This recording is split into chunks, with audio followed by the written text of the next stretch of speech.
આજ તો સવારમાં હું જોતી હતી ટીવી અને પરદીપારે થઈ ગયો ઝઘડો એટલો બધો વધી ગયો કે એને દાસ-દાસમાં તોડી નાખી ટીવી. પછી તો મેં કહી દીધું કાં તો મને નવી ટીવી લઈ દો કાં તો મને મૂકી જાવ મારા મમ્મીના ઘરે. तुम्हें शर्म है कुछ? પછી તો હું એને લઈને નીકળી ગયો એના મમ્મીને ઘરે મૂકવા. રસ્તામાં આવી ગયું ડી ડિવિઝન પોલીસ સ્ટેશન અને મેં કીધું અહીંયા ગાડી ઉભી રાખો અને અહીંથી વાળી લ્યો અને જાવા દો સાના સીધા શ્યામ ઇલેક્ટ્રોનિક્સ. અંદર આવીને જોઈને તા તો હતા બહુ મોટા ટીવી અને આ ટીવી જોઈને મને એવું લાગતું હતું કે થઈ જવાના મારા ખિસ્સા ખાલી. ત્યાં તો શેઠે આવીને આપી દીધું હાથમાં ટીવી.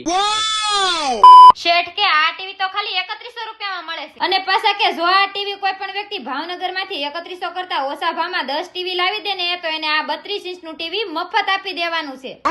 અને એટલું જ નહીં 32 ઇંચનું એન્ડ્રોઇડ સ્માર્ટ ટીવી ખાલી 6499 રૂપિયામાં મળી રહેવાનું છે અને આ 40 ઇંચનું એન્ડ્રોઇડ સ્માર્ટ ટીવી માત્ર 9999 રૂપિયામાં મળી રહેવાનું છે. અરે મારા વાલીડાવા 43 ઇંચનું ટીવી છે ને માત્ર તમને 10,999 માં મળી જાવ ને એ પણ સ્માર્ટ અને એન્ડ્રોઇડ ટીવી. અને આ બધી જ ઓફર નો લાભ એને મળશે જે લોકોએ શ્યામ ઇલેક્ટ્રોનિક્સ આઈડી ને અને મારી આઈડી રીના પરમાર ને ફોલો કર્યો હશે અને એક નાનકડી એવી કોમેન્ટ કરી હશે અને આ રીલ ને 10 લોકોને શેર કરી હશે એને જ આ ઓફર નો લાભ મળશે. ત્યાં તો કર્યા નાની એવી બિલાડી ધતિંગ ચાલુ. તો જો તો અમે તો અમારું નવું ટીવી લઈ લીધું છે, તમારે લેવું હોય તો ક્યાં આવવાનું? ભાવનગર શ્યામ ઇલેક્ટ્રોનિક્સ. તો વધુ માહિતી માટે નીચે નંબર અને એડ્રેસ આપેલું ત્યાં તો પહોંચી જ જાજો શ્યામ ઇલેક્ટ્રોનિક ભાવનગર.